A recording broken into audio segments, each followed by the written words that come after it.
My name's Dave Starbuck, and welcome to another presentation from Revelation Tapes. By and large, most whistleblowers prefer to keep a very low profile, especially if there's been attempts on their lives, like some of the people I've interviewed.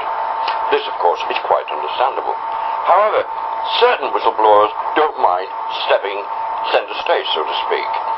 And one such man, a former intelligence insider, born in New Zealand, now residing in Scotland, has no qualms about going public. His name is Dean Warwick, and he has a very interesting story to tell. So, without further ado, we'll go over to Dean Warwick in Scotland. Right, good evening, Dean, and first of all, welcome to Revelation Tapes and agreeing to this interview. Now, before we get down to the nitty-gritty, I wonder if you'd be kind enough to tell my listeners a little bit about yourself, your background, and how you became involved with what you did and so on. Well, I think that begins right back soon after when I was born. My grandfather was a very close friend and had a lot to do with my upbringing along with my parents. My grandfather was the Secretary of the New Zealand Justice Department and Prisons Paroles Board. He was a 19-20-degree Mason.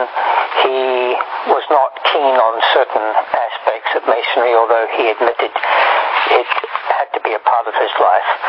He studied Chinese detection and became world-renowned for it. Could pick people from a crowd and put tails on them, which was done regularly, well known to me as a child, being first-hand evidencing these events. He told me something as he was dying. He had cancer, and I spent a lot of time with him. I was about 15, and he said that later on in life I would learn something which he couldn't divulge to me, something that would practically destroy me. And I am quite convinced I do know what it is that he was talking about, and it is truly horrifying. It is not being made public. I have yet to see, read, or hear anywhere of evidence of that which I have learned of and have many confirming reports from police around the UK and from church groups that I was mixed with in the United States before coming to the UK. I was drafted into the New Zealand Army. I topped every course during my officer's training preparation for Vietnam. I was taught how to bring down the Twin Towers using nothing but infrasound. Really? We were made to study the experiments by the Russians, the Americans, and the British in the late 50s. In the late 50s? Late 50s. This was mid-60s when I was in the military. But here were these joint maneuvers being undertaken in the late 50s by these three superpowers then in the Eastern Bloc, bringing down 25-story buildings using nothing but sound wave infrasound. Good heavens. And I did discuss this recent years with a Professor Francie, who remarked, and don't, this, that, and the other thing with respect to that 9/11 fast that we saw. And of course, we all know that Michael Meacher, who was a cabinet minister, was removed from office because he publicized the fact that he had read, word for word, what was to happen to the Twin Towers 3 years before the event. 3 years before the event? 3 years before the event. It was a well-planned thing. It was a well-known thing as a civil and structural engineer, and I have teaching instruments, postgraduate universities, polytechs around the world in my research into certain aspects of engineering, that is, and I knew that there was a calling many years before that the Twin Towers would have to be, should be demolished, which was an engineering facet to the overall game here. And what people do not understand when it comes to New York is the New York Port Authority demand that any building erected in New York must be able to be brought down within its own footprint. In other words, we don't want a 50-story building falling side Sideways, no, not at all. Terrible damage. Now, there is something with the Twin Towers which many people have not picked up on. Apart from the films that we have seen, and we see, for example, or we didn't see for 6 months, we saw nothing of the second Twin Towers building being hit on its face. And I was suspicious about this, thinking there's something they don't want us to know. Then we were told there was to be this screening of this bit of footage showing the plane actually striking the face, and I made a point of seeing it. I sat in front of the television, I saw the plane strike, and I put my head in my hands and I said, "Oh, you bastards, you bloody did it, all right." Talk about some Muslims taking over planes, etc. Forget it. I couldn't establish and prove that with the first Twin Towers building, but certainly with the second.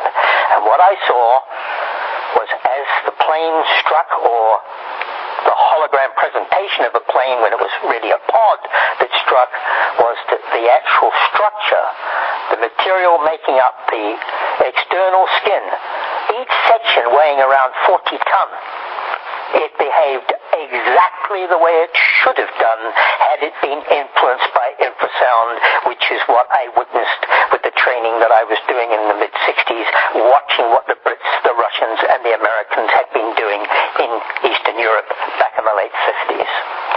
So I don't believe much of what is 9/11.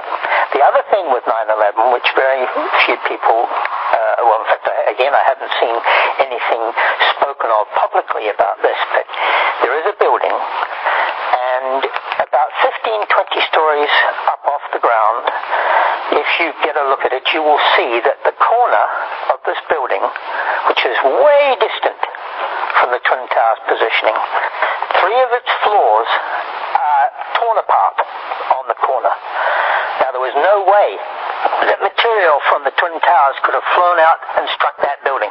Not at all. So, in my discussions, arguments with Professor Francie, I said that as far as I was concerned, that infrasound influence upon those buildings was satellite-based. And, of course, his remark to me was, "Well, how could that be, Dean?" He said, "We couldn't have anything from space coming in by way of sound wave, infrasound or anything." I said, "Yeah, but it could be electromagnetic, and then it's transposing itself as it gets within our atmosphere." The thing here to understand is that people don't appreciate the only thing that travels through space. Light, there's no such thing as light from the sun.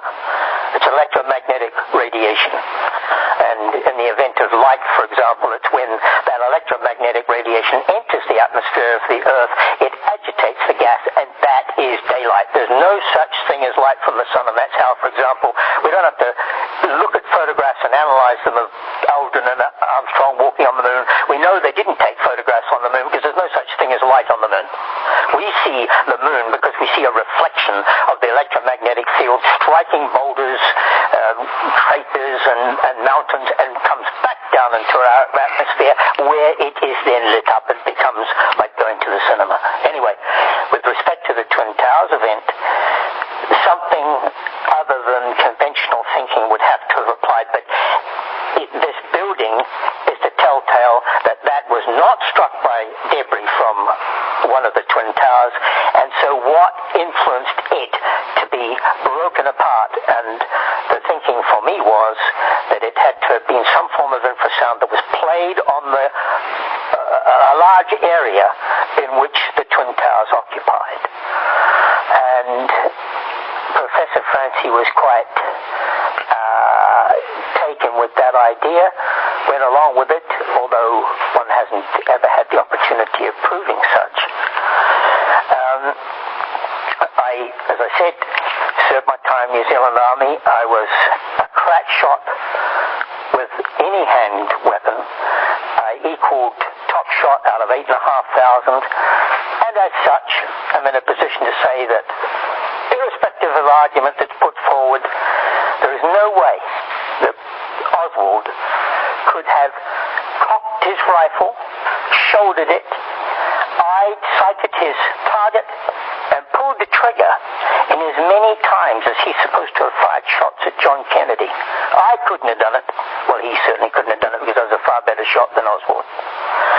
He may have been able to pull back the bolt and pull the trigger that many times, but he certainly didn't get to sight his target and pull the trigger. And one thing's for certain, on the amount of shooting that I've done over the years, the only way that the forehead of Jack Kennedy was lifted and hinged on his left-hand side and his body thrown across that back of that car was that shot, that particular bullet came from the grassy knoll. Did not come from any book depository. Yep. Anyway, I was pretty moved by the Jack Kennedy assassination. I was actually in the shower at home at the time it happened. I was quite dismayed. I was one of the world's super athletes. I was vice captain of the first New Zealand team to be called Junior All Blacks. I took the world record freestyle start time off Jon Conrad's of Australia in 1959. I was 15 years of age. I represented New Zealand in the World Surfing Championships in Hawaii in 67. I went on and I was signed by the San Francisco Commissioner to play with the 49ers 67, 68, and then became a break style swimming coach with the American Olympic team that went to the Mexico Olympics. I was made a member of the Jack Nicklaus invitation-only Sportsman's Club International in 1968. But I got a job with a foreign government in the States in 1968, and I was interviewed by that particular government, and then my interviews went to the State Department and the FBI, and I was told that if I wanted the job, I'd have to wear a gun. I said, "You want me to do this job? I'm wearing no gun." "What's your problem, buddy?" And I said, "The trouble is that you guys are gun mad over here." And that's right. You're absolutely right, yeah. And as I said, I've got no family. I know nobody in this place. And there'll be somebody get teed off with me, and then there'll be a convenient accident. I've got no influence at all, so I'm wearing no gun. I'll carry a knife, and I did. I carried a knife strapped to the ankle of my left leg everywhere I went. Well, there were three major events for me in that job, apart from the fact that I worked for half a dozen foreign governments and was on call to the State Department to do their bidding, or a government department. Often I didn't know who I was working for. I just took instructions and did what I was told. But I did subsequently, in fact, break the world record for the number of 8-inch hollow concrete blocks to be laid in a day, and it was because of my eye for detail that I actually managed to break open the biggest fraud in the history of the American Air Force. Really?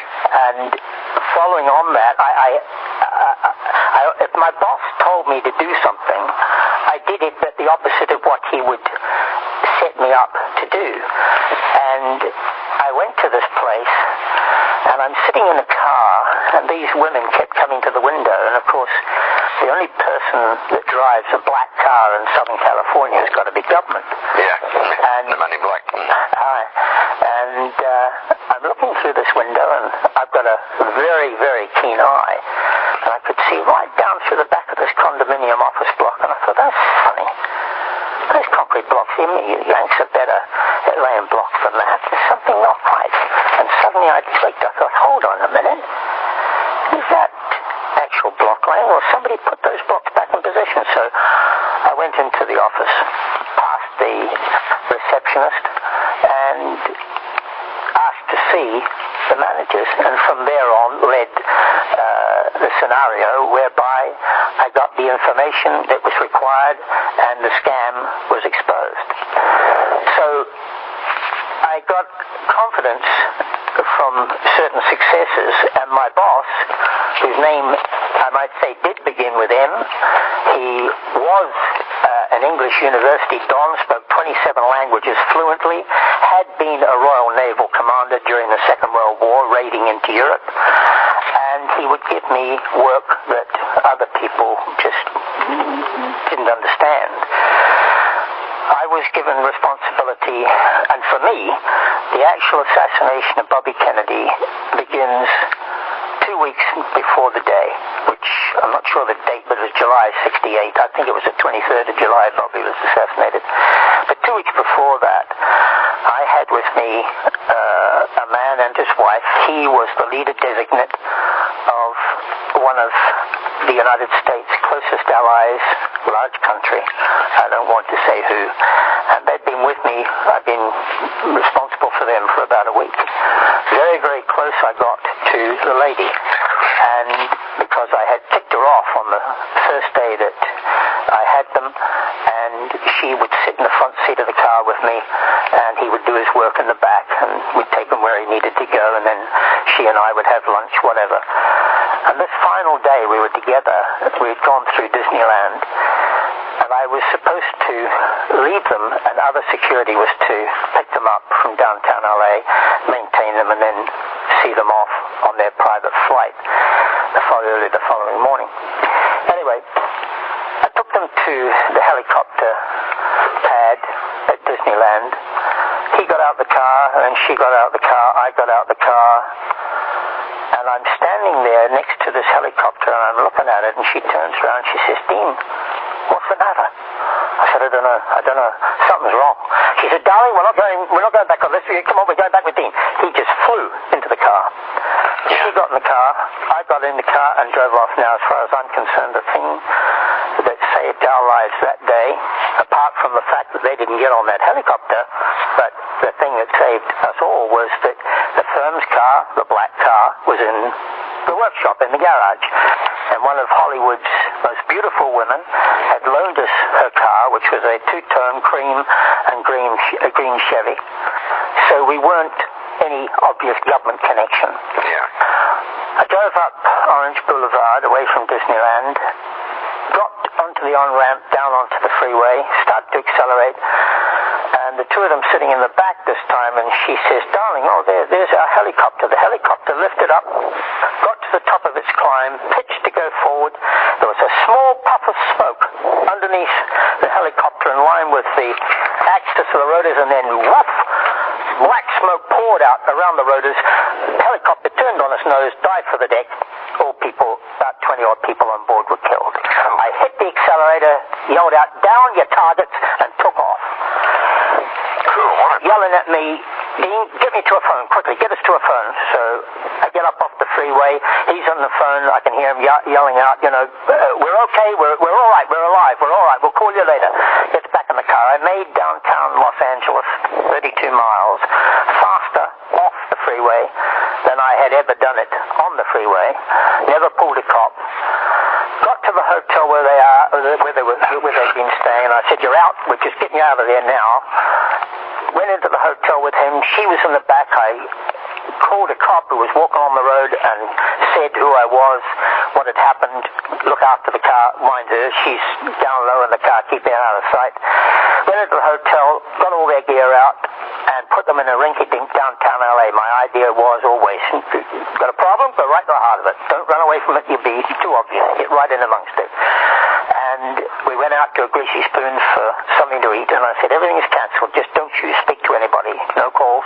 I'll pick you up 3 o'clock in the morning, and I'll get you to the flight," which I did, and nobody tailed us at all. This time, I've now changed the car, and I'm driving a Dodge Charger, which I had, like the Dukes of Hazzard thing, 380 horsepower and 0 to 60 in 5.7 seconds, 162 mile an hour sort of thing. And when I left them at the plane, and she's saying, "Dean, I wish you could come with us," obviously thinking, but for the fact I was with them, they'd have been in a pile of smoldering wreckage of a helicopter at Disneyland. And I took off back. As I drove off, I'm thinking, there's got to be something. It's gone too easy. There's got to be something happen. I got up to the crossroads where the coast road ducks down underneath the runway of LA Airport, and I could see, because the road goes down and then up again, I could see 2 tires, wheels of a car. And I thought somebody somebody's hiding in there. And I sat on the crisscross of the crossroads, and this car started to come forward. I thought, here we go. So I eased forward, no more than snail's pace sort of thing. And this car comes out of the underpass, sits on the crisscross. I stop the car, and I'm taunting them, thinking, you come for me, boy. That's it, I'm off. And nobody would have caught me. I was too good behind the wheel of the car. Anyway, they didn't. They went straight on the way they were facing. And I thought, yeah, I bet they can come up and meet me somewhere. So I went up a couple of blocks across to the right and went to the security office of TRW Systems, who I knew. They knew of me, and told them of what had happened. And I said, I need some sleep. I've got to sleep. And they opened the gates and said, come on, park in the back of here. You'll be all right.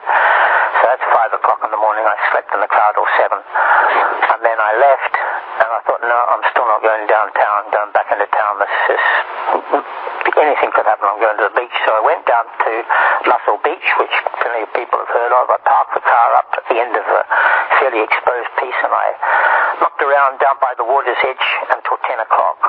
And then I left, went back to the office, and my boss was first class. Yeah, no problems at all. So I actually then, from that event comes the assassination of Kennedy, but there were all sorts of things going wrong in the States. And for me, that eventing was a part of who was in back of it, what was in back of it, and what we're going to do to make these people understand they're going to dance to our tune. Here's what happened with Bobby Kennedy. So my instructions were that night that I was to be in the Coconut Grove, mingle with the crowd, and always it was anything happens at all, create confusion, and out of that, just do something. So I've got a friend of mine, Ralph, who's in the front seat of the car, who had been a speaker of Bobby's junior campaign. We get to the Bank of America building on Wilshire Boulevard, which is about 2 stops from the entrance to the hotel, and I hear 4 shots over the radio. Oh my God, I'm late. Something's happened. I stop the car, and then immediately I duck in the driveway. And that saved me again, because I would learn later that just after we had entered the entrance to the driveway, the tall, lanky guy and the girl in the polka dot skirt had come running down the path shouting, we've done it, we've killed Bobby Kennedy. And of course, had I seen that, witnessed that, I'd have probably followed them, and I would have been a number just like they turned out to be. They turned up a couple of weeks later with their throats cut. Anyway, I get into the entrance to the hotel, and I get into the ballroom, and I'm wandering, and I'm hearing in my head the voices, those three men. So I go to the phone, I ring my boss, and he says, right, you've got the British Consul General and his family, they're at such and such, pick them up, secure, and we'll be in touch. I do that, and I've got them back at their house in Hancock Park, and I'm thinking, well, what can I do? I've got no gun. So okay, I'll act like a loony. I get out the car and I walk up and down the middle of the road for an hour and a bit. And anybody that may have come into that street would have seen this fool walking up and down the middle of the road, and go somewhere else. That's it. Okay. The butler comes to the door and he waves me in. It's my boss. He says, right, we're going to swap over. You go home, you've got the Attorney General's office. You do whatever he wants. You stick with him. So I leave there about midnight. I get back and I'm securing the home of, I'm not going to tell you who it was, but a very famous government official who was married to a woman, the daughter of one of the biggest industrial magnates in the United States. And the phone rings about 10 to 1, and a voice at the other end says, it's the Attorney General's office. Now, we've got a problem here. We can't use any regulars for this. We've got to use a freelance. We've heard of you, Dean. We know what you're capable of. Are you prepared to do this for us? I said, of course. He says, right. He's flight left at 11 o'clock. He's the principal investigating attorney. Pick him up, secure him, stay with him, whatever he wants, just you maintain him. And don't use any main roads. Any cops, lose them. You know how to do it. So, of course, again, I don't do what I'm told. I don't want anybody thinking, I'm going along a particular line, I'll make my own way. So I get this man from, again, in fact, the same side of the airport where I'd taken the other high-ranking official that had been, nearly been picked up in that event at Disneyland. And we drive in silence. We're about 10 minutes from where I'm going to secure him. And he breaks the silence and he says, "We've got a problem." He said, "We'd been under threat for 3 months. It was Eli Lilly, the drugs baron. He said that if Bobby didn't shut up and pull back from reopening his brother's assassination, he'd do him the same as he'd done Jack." So it was Eli Lilly who did the president. And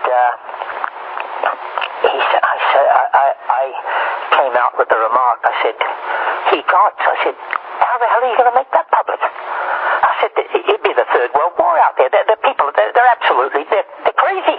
They're mad. They were mad before this happened as to the event with Jack, and they were demanding Bobby do this, Bobby. They find out that it was, one of the country's leading businessmen." He says, "That's the trouble, Dean. There's going to have to be a scapegoat." I drive for a few seconds, and then I said, "Well, I guess he thinks he did it. You're just going to have to let him believe it." Sirhan, the only bullet from Sirhan's gun to hit Bobby Kennedy hit him in the front of the left shoulder. They got 3 other bullets from 3 other guns, and that's significant if anybody knows how it works. 1 in the back of Bobby's head, 1 in the back of his neck, and 1 in the back of the shoulder blades, and that was confirmed to me a matter of months later by another attorney who'd been given a role within the defense side of things in the United California Bank on the corner of Wilshire Boulevard and Santa Monica, who told me again that they had this number of bullets from the back of Bobby.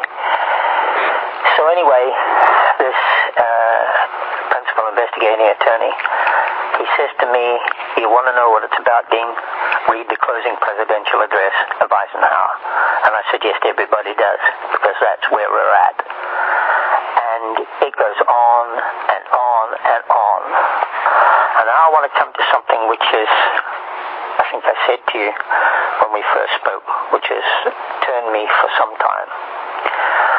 And that's to do with the killing of the children. We have got, I read a release from the Department of Statistics, United States government, in which it said that every year, take pedophile behavior, put it over there, multiply it up, it's still over there. Every year there will be 150,000 children will disappear in the United States. Never be heard of again. Yeah. And 3 months later... Sorry, carry on, Dean. Yeah. And 3 months later, I got a similar report. It said that in Central and Southern America, there'll be 350,000. Boing. I did mathematics. I specialized in pure and advanced maths university. That's not a coincidence. We've got 0.05% of the population in North America. We've got 0.05% of the population in Central and Southern America. That can't be a coincidence. No, not at all. So one day, I've got a suit walks into my showroom, and we get talking, and he says that he's got a meeting at the DSS offices, which is the headquarters for where I live, in this area. And I say, "Oh, you'd be interested in this." So I tell him this, that I'd got these reports and what the figures showed. I said, "I can't understand it." I said, "What do you think it could be? In America, we've got this problem." I said, "We don't have anything like that in the UK. He says, "Oh, yes, we do." He says, "I'll tell you who I am." He said, "I've been with this department for 30 years. He said, "I am now the head of it." He said, "It's 20 to 25,000 children a year in the United Kingdom." Sometime later, I'm watching television. It's the middle of the day, and I see it as a news item. And a lady comes on who's a part of a group in London. I think their name was the Mothers of the Disappeared. I may have that wrong. But anyway, she says that each year in the UK, 120,000 children between the age of 10 and 23, interesting age group, will leave home, and of which 20% will only, the other way around, 80% will ever be heard of, found again. In other words, 20% are missing. Well, 20% of 120,000 makes 25,000 and confirms the figure this man had told me. So what's happening to these kids? I'm talking to a chief of police, and he says, you're right about these kids, Dean. He said, 1 year we recorded in our county 40-something had gone missing. He said, the government came back at us and said, no, you got it wrong. It's 60-something this year in your county. I have it from a police officer involved, direct, Dorset Police. Every week they find 7 to 8 children in the New Forest. They have been slit around their necks, down their shoulders. The skin has been peeled off their backs and their flesh has been eaten into whilst they are alive. Now I think this has to do with what my grandfather warned me I would learn about later on. And it brings me to the Jessica and Holly event. Yes. Anybody who believes that Ian Huntley had anything to do with the killing of those kids wants their head examined. Since you mentioned, forgive me interrupting you, Dean, at this point. 4 years ago, I did a presentation, Who Really Murdered Holly Wells and Jessica Chapman, and the response I had was so tremendous, including from 2 solicitors and a barrister, no less. But anyhow, continue with your narrative. So, what we have is Ian Huntley was there because found in the cuffs of his trousers were seeds from plants that were in this forest, whatever it is. Well, could have gotten from anywhere. Yes. They could have been planted. This man is so dumb that he takes these bodies to this place, he strips them of their clothes and pours petrol on them to burn them. Well, anybody who's got half a brain knows that you would leave the clothes on to soak up the petrol to make sure the fire was burning more and more. It would dig in. He takes the clothes back to the school. He gets out a bin from underneath the stage. He puts the clothes in the bin. He sprinkles petrol on them. He sets them alight, waits till they're burned so far, and then puts the fire out with the hose. This is a nonsense. We have the case of the lady who has tried to get a newspaper or any form of media to print her story, to present her story. Whether it's true or not, obviously I don't know, but the line is that she walked her dog in that forest every day, and for 2 weeks before Jessica and Holly were discovered, she said military police were blocking those roads. That's correct, yes, I heard that from another source as well. Right. And then we have the case of the runner who was interviewed outside the court whilst the case was proceeding against Huntley, and he said that he had, for 3 nights, heard, he'd been running and run past those woods, and he had heard girls screaming in those woods. So where do we get it, this pat line? Now, my information on what happened to Jessica and Holly is as follows, and it comes from high-ranking American military intelligence, so as far as I'm concerned, I'll believe their line. They are within government. They are deep within government. Who they are, what they are, is another story, but they regularly, they go out and they slaughter. And those girls' bodies were treated with a means of like a set of talons, and they were raped. Now, whether this was a part of a cult or it's a part of a transmutation of a presence is open to argument. I personally think that David Icke has got a point, but he actually misses the point slightly. And that some of what we've got to do with reptilians, other entities, is somewhere there, but we're not getting to it. But when we bring this back to the event of the 7 to 8 every week being found in the New Forest in Dorset, and this police officer tells me that one of his associates is one who has to inspect the bodies. Each time he is nearly suicidal with what he is finding. It brings me back, it brings me back to a piece which occurs many, many times in the Bible. And they ate the flesh of the children in those days. And there's a reason for that. I am fortunate in that I have a series of products which I do, and I get into the homes of a lot of people. For example, and I will mention something of the Lockerbie disaster. Yes. But people, one client, for example, is, well, in fact, two clients are fairly high up in British government scientific research, and they have confirmed that we are what we are because we were cannibals, we did live a particular way. Now, it is that in the biblical record, and much of what Zechariah Sitchin has written of, he tells the story of how those who from heaven to earth came, the Nephilim, or the Anakim, which is the reference in some parts in the Bible, they ate the menstrual fluid of their women because from that they could derive an ability to read the mind of the person confronting them. They could communicate without speech.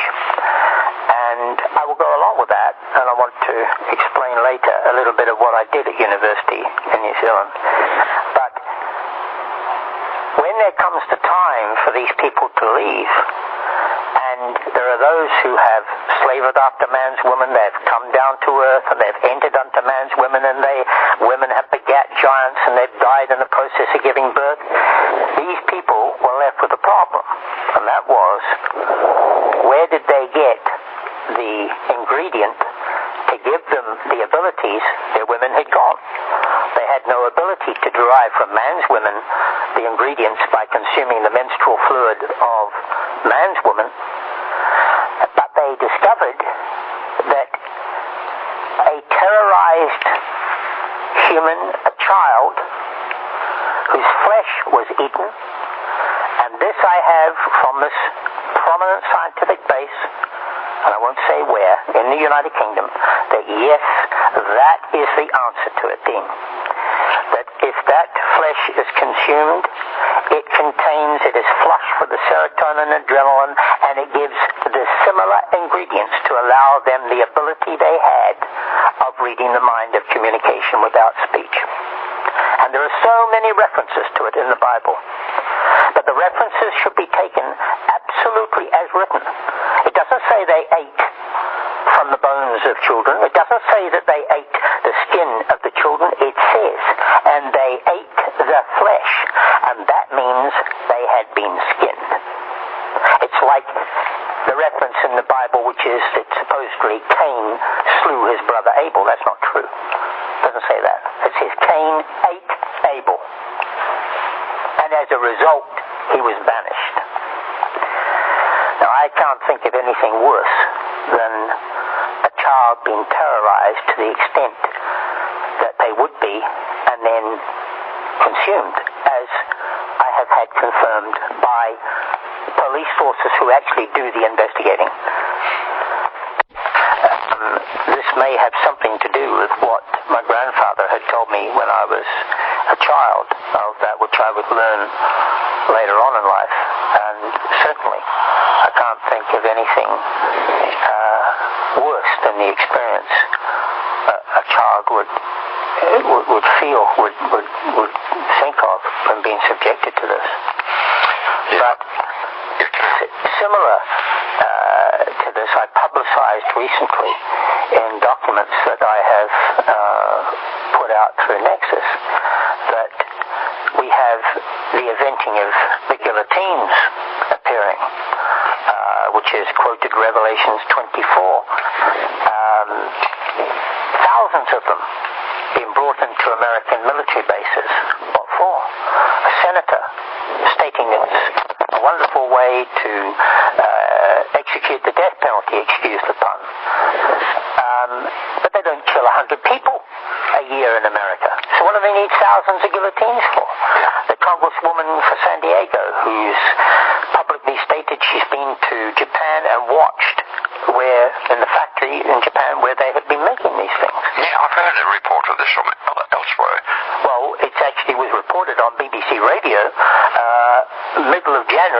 2004 that per container load being shipped into a warehouse in Doon Ray at the rate of 300 per container load. And when the commentator on the BBC starts to lose his rag over it, he's got half a dozen people on the phone saying, "Don't go mad at him. We're up here handling these bloody things. What the hell is this all about?" Now, I do have a theory. I can quite see that with the callings by some of the world's so-called tops, like Kissinger has said publicly, we need to reduce the population of the planet by 6.5 billion from 7 billion. How are you going to get rid of that number of people?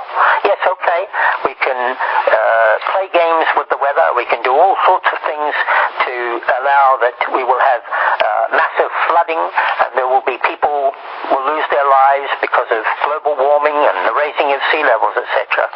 Yes, but yeah. I have it that a farmer in Yorkshire was threatened by the police.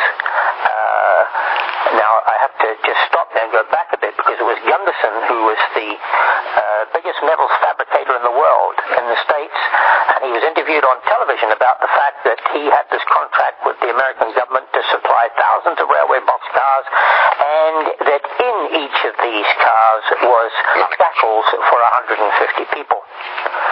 And there is the case of this British doctor and his family that are walking in the forest in Canada, close to the American border, come upon a railway marshalling yards not being used, been there for at least 10 years, and there are 50 railway boxcars. They open the doors, and on each side, and inside of each one, there are the shackles with a guillotine at the head. Now, I put it to you, just consider that you and I are shackled. Yeah. And I am put to the guillotine, and you're left waiting till the following day. You're going to be terrified. You're done right. So we get the similar condition as you are terrified. The adrenaline, the serotonin is running, and we have in the ingredients within what you are, apart from the body parts, which is what this senator spoke of, that it was a good way of execution and great for getting body parts. But how do you, 6.5 billion people all over the world to be exterminated? It's like it's such a big thing that the majorities of people would say, well, it's just a nonsense. But that's the point. You put something straight in front of somebody, and it's the easiest way to conceal it. It's like the Germans rearming for the Second World War. They could make guns and armament parts and bullets, and they could dig holes on the ground and bury them. But the one thing they couldn't hide was a gun barrel. So what did they do? They got people, they had them erected, sticking through the sheds of people, through the roofs of people's sheds out the back of their houses, and told them to light a bit of paper underneath them every day. And, oh, look, Helmut's got a new stove. So the gun barrel was right there in plain view. Nobody realized the gun barrel. They thought it was a smokestack. Well, this has been a policy of the New World Order Brigade for a long time. If you want to hide anything, hide it in plain view. And I can speak with, some authority on that. Before I got into journalism, I used to earn my living as a professional comedy magician, so I'm quite used to hiding things in plain view. Sorry, I interrupted you. Carry on, Dean. But it's like, to come back to another event, we take the issue of Lockerbie. People believe, or there was a case that ran whereby some Libyans were supposed to have put some detonating explosive onto this airplane. Here's what actually happened that night, and the following day, what was told to me. And again, from what I do and getting into people's houses, one of my systems is in a property of a man who has to know everything that happened to every single body that came off that plane, be it from the piece up on the hill or what was down in the town. And he told me that 7 people survived the crash. 7 people survived? 7 people survived the crash, and this has come from another source as well. And that the last person to die was a woman at 6:45 in the morning, died of hypothermia. She had only a broken wrist. The Dumfries and Galloway Police, and I have it from within Dumfries and Galloway Police. Disgusting it is. They were under instructions, nobody is to leave that plane. They die on the hill. Within 12 minutes of that plane striking the ground, and there are photographs, and I think they've actually been put out on television. There are photographs of officials in that town with FBI on the backs of their jackets. The British police turn up from Glasgow. What the hell's this? And it's practically wild earth country. Those two sets of authorities are facing each other with guns drawn. Good heavens. A little bit after this, I have somebody comes to stay who was a lead producer with Granada TV, and he tells me what they had from that event. The day after the crash, certain mountain rescue teams, Scottish, were put out on the hill to track down things. And this one particular group that has some of Scotland's leading trackers, they telephone Granada that following night, and they say they've discovered something, they're terrified, they're going back on the hill the following day. If they're still alive and kicking, they've made it through the night from what had happened. They'd gone out on the hill, and they'd come across an area where there was a military-looking type tarpaulin, and there were 3, 5, 6 foot diameter fresh burn circles on the ground. There were caterpillar tracks, and they lifted the tarpaulin, and they found 15, as I recall being told, canisters about 3 foot long, 5 inches in diameter with military markings on them. They dropped the tarpaulin, and a few minutes later, a voice shouts out at them, and a man comes running over, American-sounding accent, demands to know if they've looked under the tarpaulin, and they, scared, say, no, no, no. He's joined by 2 others, and they are told to clear off. He flashes some form of identification at them and tells them there to go. So they leave, and this is what I just said was what they reported to Granada TV that night. The following morning, they get up, they go out, back on the hill, back to the spot they had been, and they get the farmer out. The farmer goes nuts. Some Caterpillar track vehicle had come from the tar-sealed road straight up the hill, smashed through the dikes, stone dikes, had done some sort of curve, and here was the evidence of these 3 burn circles, and everything had disappeared. Now, I find it interesting coincidence. Just like this telephone conversation, I know for a fact is being listened to. And I'm talking to somebody about this one day. Within a matter of days, I have a military personnel comes on the property, and he's a quartermaster sergeant major, and he confirms to me, yes, Dean, you're quite right. That is exactly how.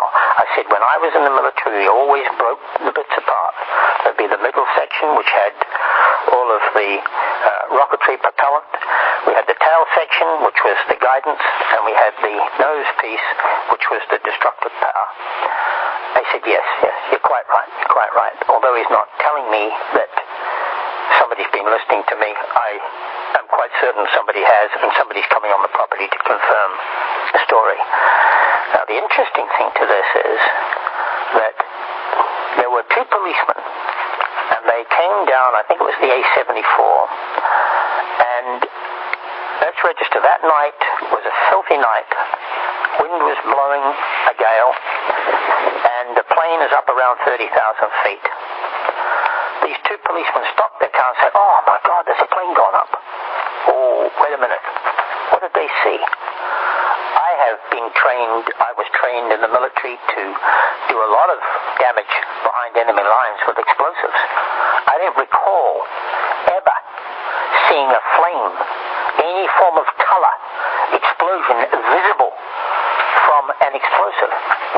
Now, they are seeing something going up, and the line is, they saw the gas tank. It exploded. That, as far as I'm concerned, is absolute rubbish. They certainly saw something. It was a filthy night. So what did they see? They described it as being like white lightning. And that's the giveaway. Just like I'm going to tell you about something else, the event of Akka, the giveaway of the 26th of December. But the giveaway of that Lockerbie disaster is that those policemen saw something which was up 30,000 feet and way in the distance, and they describe it as white lightning. That tells me what they had in the actual detonation part to the nose cones of those rockets. That plane was shot down. Shot down, I was just going to say that. It sounds like it. Yes. I mentioned the business of Akka. One thing that I did do in the States was that I was involved in a weapons system development of which was so powerful that it could never be tested. I made a nuclear bomb. It could never be tested? Could never test it. A nuclear bomb, forget it, waste of time. This was piece de resistance. It was the ultimate weapon. And it was so simple. And again, it was based on sound. The interesting thing was, this was early doors 1968, and David, who was the head of the research department, he says to me, and all this nonsense about the Russians versus the Americans, Dean, forget it. He says, we've got Russians in these laboratories and we've got Americans over there. We tell each other everything. So we have a tsunami on the 26th of December. But what actually happened was that the early warning system gave out an announcement on the 24th of December, 2 days before, that there had been a volcanic explosion 800 miles south of Tasmania, 9.4 Richter scale. Now, the Akka explosion was 8.9. 9.4 minus 8.9 is 0.5.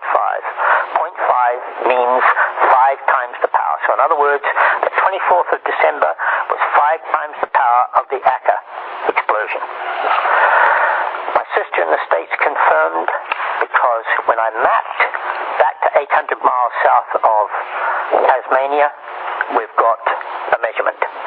And it was the New Zealand government who gave it away by stating that on the 24th of December, 39 whales and dolphins had beached themselves on New Zealand beaches that day. Now, whales and dolphins do not beach themselves due to volcanic explosions. No. But they certainly beach themselves due to events relating to sonar.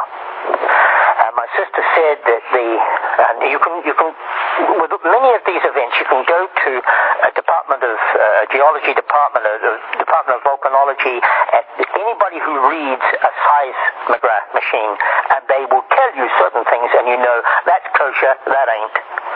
Anyway, my sister said, no, the students in Southern California were on it like a shot, and questions were asked, and they said, this is not a volcanic explosion. This was sonar eventing of 235 dBA pulsed, and questions were asked, and I don't know who it was connected with the American government, some form of exploration team, and they said, we were looking for oil. Well, I've never heard of oil being found under a fault line, and that's where this explosion took place. You look for oil under a tectonic dome out in a tectonic plate somewhere. But the interesting thing for me is that if you take a protractor and you look at the distance, the measurement from 800 miles south of Tasmania on the same fault line as Akka, you will find that Akka is exactly 60 degrees. And that is what we were working on back in 1968 as to be the flip-flop reaction from an input, which at that time we didn't know how we would be able to control it, and so it was never used. It was never experimented with. And that, for me, is what was Akka, the result of Akka. And what's in behind it? Well, a lot of people benefited, didn't they, from the tsunami of the Indian Ocean. A lot of people got killed, but that's all to the good, isn't it? Reduces the population, and also quite a few people benefited by the rebuilding and so forth. Not only that, we reduced significantly the number of people that were going on holiday to the Indian Ocean. More money was spent back home. We have the biggest, what I would call slave labor of any European country of Indonesians is Switzerland. The people are subservient. They're subjected to the nonsense. And it's again the gun barrel right in the front of everybody, right there in everybody's face. And people, they just believe what they see. They don't accept. They don't realize that it's a game that's been played against them and all those poor innocents who are, in the meantime, killed. And so it's like you take the case of the Darwin hurricane going back, 15 years ago, and it was discovered that 200 miles off the coast, there was some readings again that university students, graduates picked up on, that there was some HARP experiment being played off the coast of Darwin. So a hurricane comes in, and it is the case that the Australian economy was in a poor state, and it was Builders of Australia Unite. Yes, you don't have to be a rocket scientist to figure that out.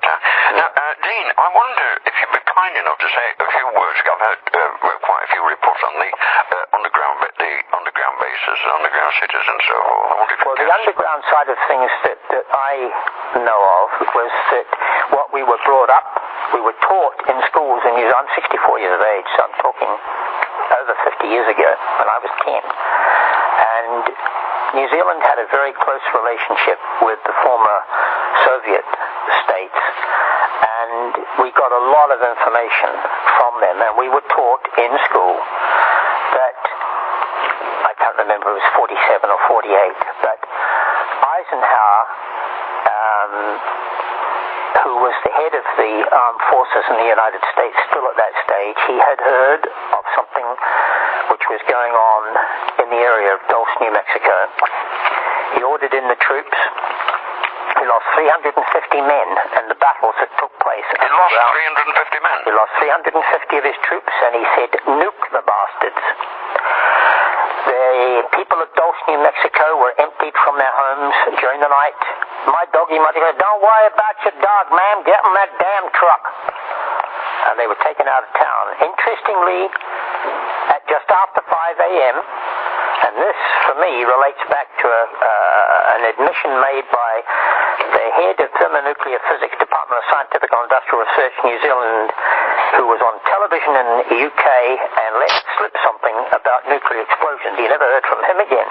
But anyway, at just after 5 in the morning, 2 atomic blasts tear this place to pieces, and the American government put out the release they were looking for gas seams.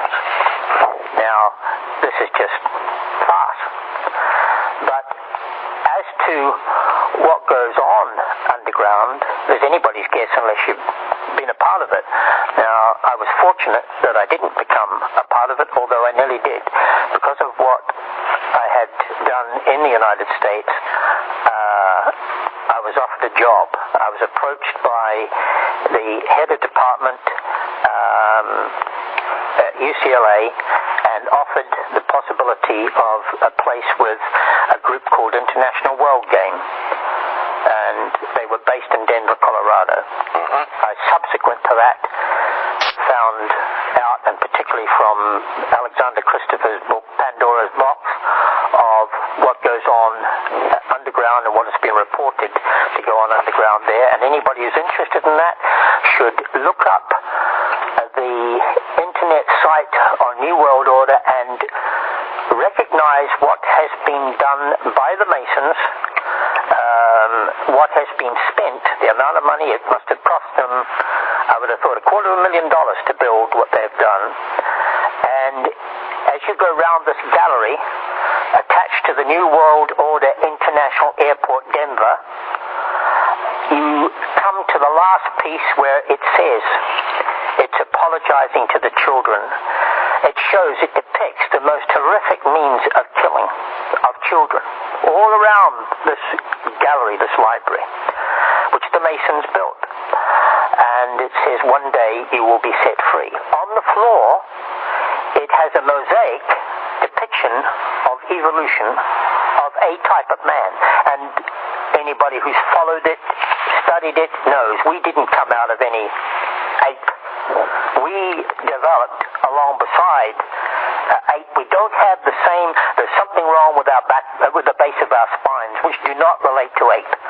When testing has been done, research has been done to look backwards on the development of man, we come out of intelligent dinosaur. And here on the floor shows something which relates to, and as I said, I think I did say earlier on in this, in the Bible, it does not say that Cain slew Abel, it says that Cain ate him.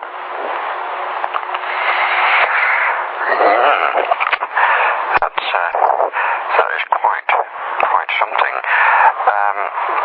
Have you heard from any of your contacts or intelligence sources, Dean?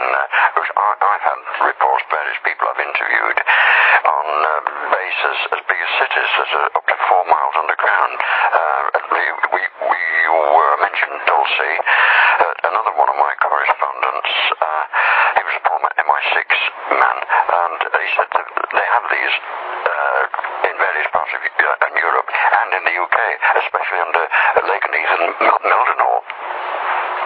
Well, I've heard of them. I don't have any first-hand information, and your information is probably more accurate than mine. As far, are we talking about some form of alien inhabitant, or yes, yeah, reptilians and so forth? Yeah. And, well, the information that I can give you on that is a source from the House of Lords, and more than one, in fact.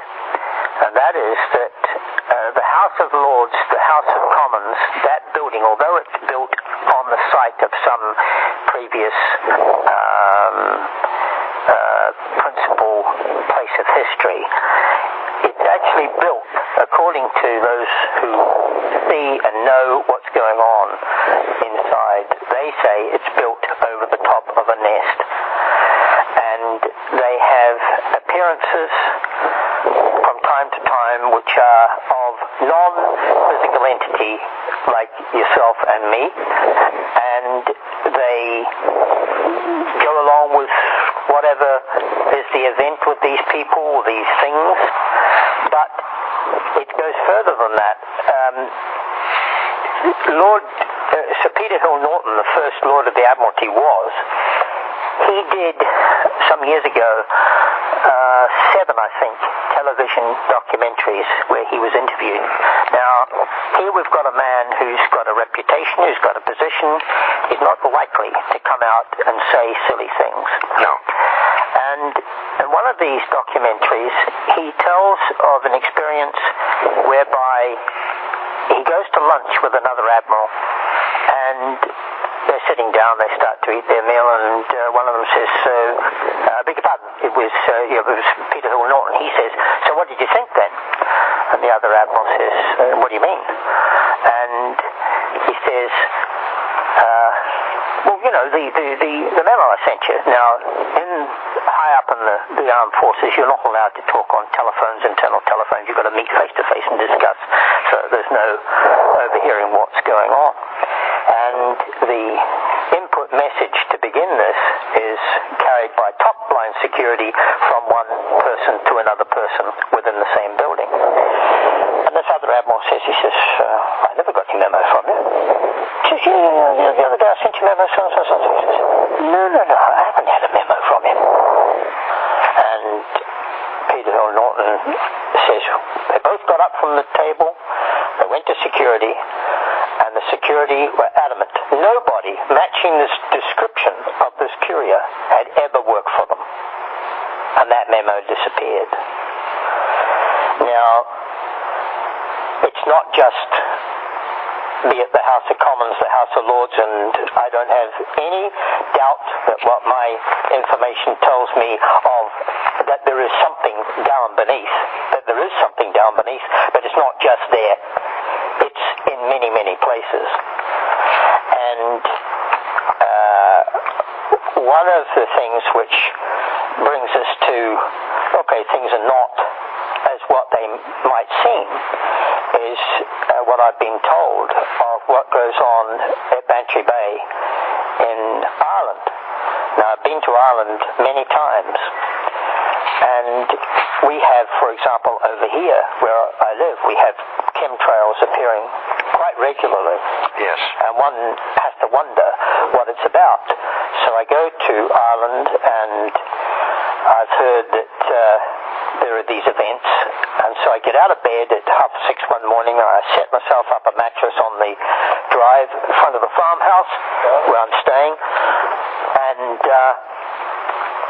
at 6:45 it starts, and a trail about 60,000 feet up. I can't see the airplane, so it's way above 30,000. You can see an airplane at 30,000 feet.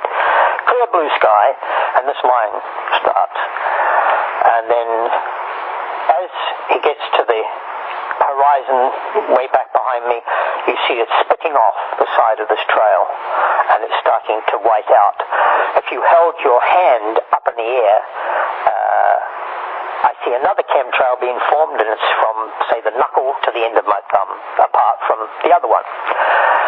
And by 11 o'clock in the morning, the whole of the sky is completely whited out with this spitting material coming out the sides of these chemtrails. Now, I have to ask the question, who is it? For the simple reason that the Irish Republic doesn't have an air force. So who's doing this? Now, people have told me who live around Bantry Bay. I go to Bantry Bay, and the people are upset because there was this event this particular day, and the sky was whited out with chemtrails. They watched them being formed, and the following morning they'd woken up to find a spittle all over the streets. I'm trying to remember the name of the town, which is way down the peninsula. It's adjoining Great Bear Island, and the people were quite upset. They had an event of chemtrails this particular day, and the following day they'd come out to find there was a spittle all over the streets and on the leaves of bushes and on the grass, and some scientific type people had gotten together and taken samples and had this stuff analyzed and found that it contained hemoglobin. And the question is, well, why hemoglobin? Because hemoglobin happens to be one of the best preservers from high altitude to ground level of virus and bacteria. Now, there are no houses built on Bear Island overlooking Bantry Bay. Bantry Bay can hold the whole of the American submarine fleet. It's the deepest bay in Europe. Yes. And many who live on the other side of the bay say that they nightly, and sometimes daily as well, see flying saucer type technology comes into the water, no splashing, comes out of the water, no water dripping.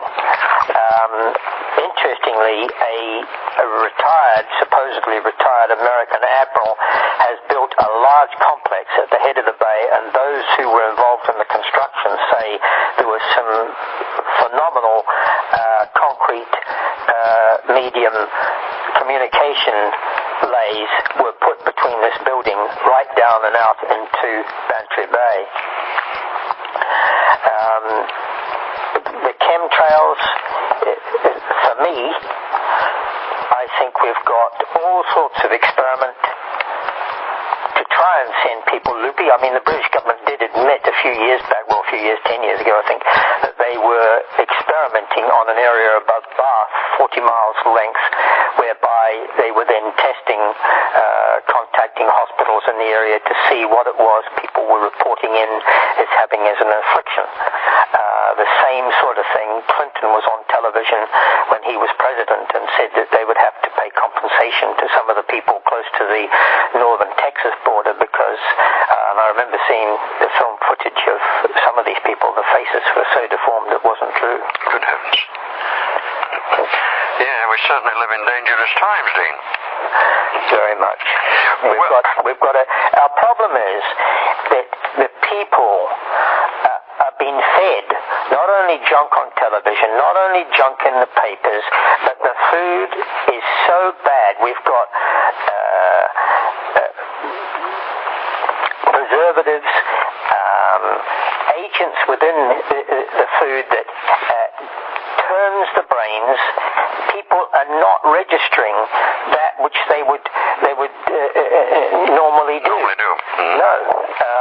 And to try and tell the average person, they just think you're a raving nutter. Absolutely. But having said that, I like to finish my presentations on a positive a note of hope. People are waking up. It's not quick enough for me. As we both know, the news industry is on its knees. This is why they're giving so many DVDs away. The insurance industry is also on its knees. That's where nearly everybody gets begging letters saying you can insure your car, your house, and this, that, and the other, and so forth. Well, I just wish, David, that, for a country, the UK, my father was from here, and as a child I would be brought up listening to him say, look at what they're doing. They're ruining this, they're ruining that. The greatest country in the world being destroyed from within by a few people, and I make no bones about it. Tony Blair and Peter Mandelson and the characters like that. Yes. I do not understand the infatuation for these people that the British have. If it's to go right, then the Brits have got to get their country back. And that means it's little groups, church halls, 50p to hire, whatever, talks, and spread it around. And more people talking, more people saying, no, look, we've had enough of this nonsense. Well, they're supposed to be our peers, but they're not our peers. No, they're just gangsters.